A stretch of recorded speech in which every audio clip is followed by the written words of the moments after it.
A king who ruled humans, jinn, and even the winds, but one mistake destroyed everything. Was the majestic authority Allah had granted his prophet. But dear friends, the most fascinating part is this: Prophet Solomon did not seek this immense kingdom out of pride or arrogance. He asked for it only to spread the religion of Allah. His army stretched across miles, humans in one division, jinn in another, and birds forming a separate army above them. In his royal kitchens, the meat of thousands of camels was prepared at a single time to feed the massive creation under his command. Yet despite such unimaginable wealth and power, Prophet Solomon never relied on the treasures of his kingdom for his own livelihood. Instead, he would weave baskets from date palm leaves with his own hands and sell them in the marketplace to earn his food. However, the greater the blessings Allah grants, the greater the tests that follow. Do you know what nearly destroyed his entire kingdom in a single moment? It was a ring, a mysterious ring whose loss allowed a devil to take Prophet Solomon's appearance and seize his throne. Who was this devil? How did he deceive everyone and throw Prophet Solomon out of his own palace? And how did that sacred ring eventually end up inside the belly of a fish?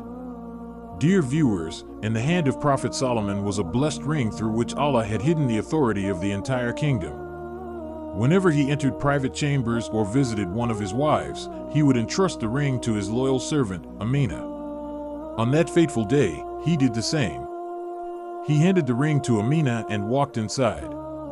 But at that very moment, a dark shadow emerged from the hidden corners of the palace. It was the leader of the devils, a being who had waited years for this opportunity. Using dark magic, the devil took on the exact appearance of Prophet Solomon, the same face, the same voice, the same clothing. He approached Amina calmly and asked for the ring. She had no reason to doubt him. Believing him to be the real king, she placed the ring into his hand. The moment the devil slipped the ring onto his finger, a terrifying roar echoed through the heavens. The powers of the kingdom fell under his control. He sat upon the throne of Solomon, and the jinn, humans, birds, and beasts all stood before him in obedience. Meanwhile, when the real Prophet Solomon returned and asked for his ring, Amina froze in shock. Looking at him in confusion, she said, "Solomon is already sitting upon the throne. Who are you that dares to take his form?" At that moment, the ground seemed to disappear beneath Prophet Solomon's feet. The ground seemed to vanish beneath Prophet Solomon. He rushed toward the palace guards, but they refused to recognize him. Instead, they pushed him away and threw him out of the royal palace. The king who once traveled upon the winds was now forced to walk barefoot across the burning desert sands. Leaving the palace behind, Prophet Solomon wandered toward the riverbanks. The ruler who once sat upon golden thrones making decisions for the world was now working beside poor fishermen like an ordinary laborer. Day after day, he carried heavy fishing nets, transported fish to the markets, and in return received only 2 fish as payment to survive. 40 painful days passed in this condition. But do you know why this trial came upon him? According to narrations, one of his wives had secretly made an idol of her father and begun worshipping it inside the palace. Although Prophet Solomon was unaware of it, Allah wished to warn his prophet that idol worship had entered his own home without his knowledge. Meanwhile, inside the palace, the devil who had taken his form ruled with cruelty.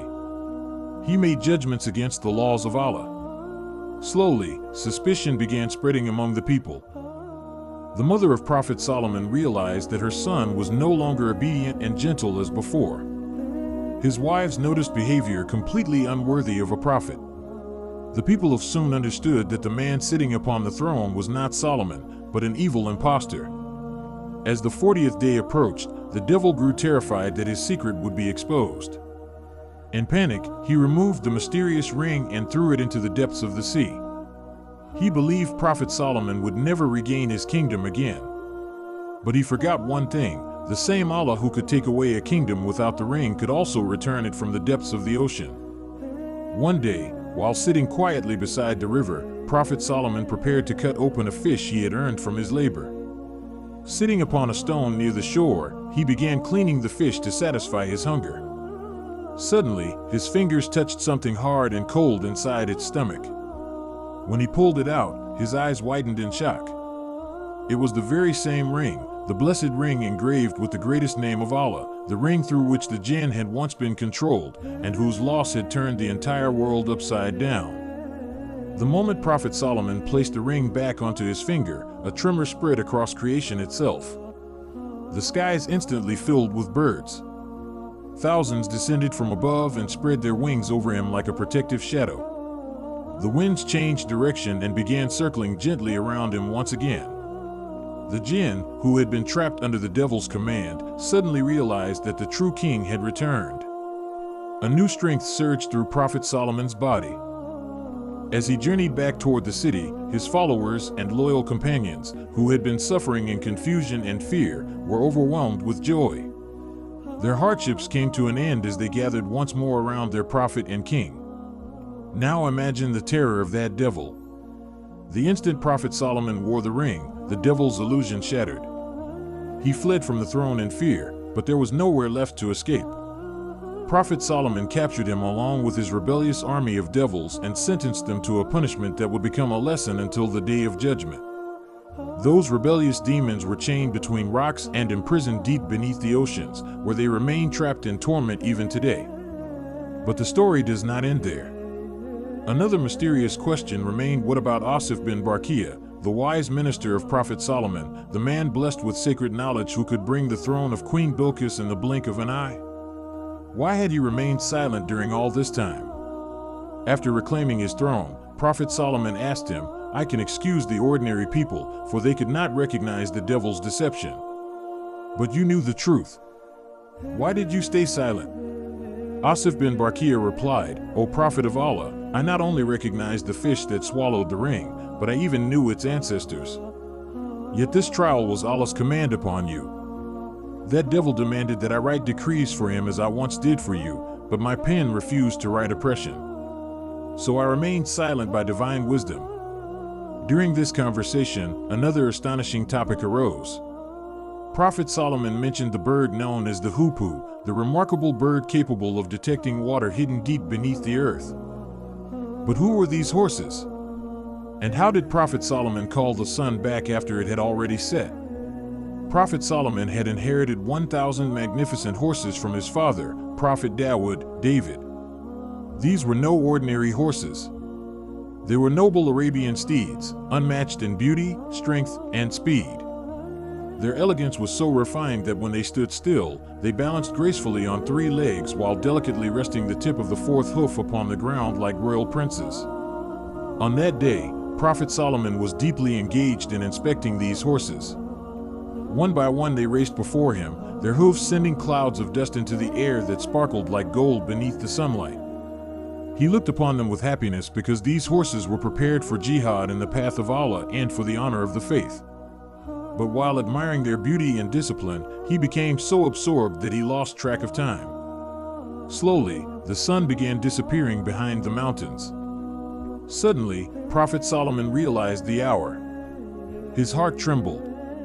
The time for Asr prayer was slipping away, and the sun had nearly vanished beyond the horizon. Sweat formed upon his forehead, and grief filled his heart. He cried out, "O my Lord! I became occupied with the love of these horses instead of your remembrance, until the sun disappeared." Dear viewers, many people misunderstand this event. Some narrations claim that Prophet Solomon became angry and slaughtered the horses by cutting their necks and legs. But could a prophet ever commit against innocent animals that had done nothing wrong? Islamic scholars explain that this was never the case. A prophet does not punish innocent creatures. What truly happened was that when Prophet Solomon realized the sun had set, he turned toward Allah in deep sorrow and prayed for the sun to be returned so he could perform his prayer on time. And by the command of Allah, the impossible happened. The sun, which had already disappeared, returned once more upon the horizon.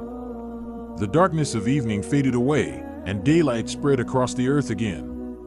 This was a special miracle granted by Allah to his prophet. As soon as the sunlight returned, Prophet Solomon performed ablution according to the law of his time by wiping over his shins and neck, and he instructed his companions to do the same. Then he stood and performed the Asr prayer. And when the prayer ended, the sun once again descended rapidly beneath the horizon, while stars began appearing across the night sky. This miracle, known as Rad al-Shams, the return of the sun, became one of the most astonishing miracles in history. And as for the horses, Prophet Solomon did not harm them at all. Instead, he lovingly stroked their necks and legs with kindness, grooming them and caring for them because they were dedicated for the cause of Allah. But the chain of trials had still not ended. Alongside the kingdom and power Allah granted him came another devastating test, a trial involving his own child. One night, Prophet Solomon spoke with great passion about having sons who would grow up to fight in the path of Allah. Yet in his excitement, he forgot to say the words Inshallah. And because of this small omission, a strange child was born in his household, a child whose body was incomplete. Then came the moment when the angel of death began appearing frequently around Prophet Solomon's court, staring strangely at the child. What did those terrifying looks mean? Where did Prophet Solomon hide his son in an attempt to save him from death? And how did that child eventually appear lifeless upon the royal throne itself? One silent night, Prophet Solomon stood upon the balcony of his palace, gazing at the stars shining across the heavens. Deep in his heart was a longing that Allah would bless him with sons who would fight courageously for the religion of Allah. In that passion, these words escaped his lips. Tonight, I will visit my 70 wives, and from each of them a son will be born who will fight in the path of Allah with the sword.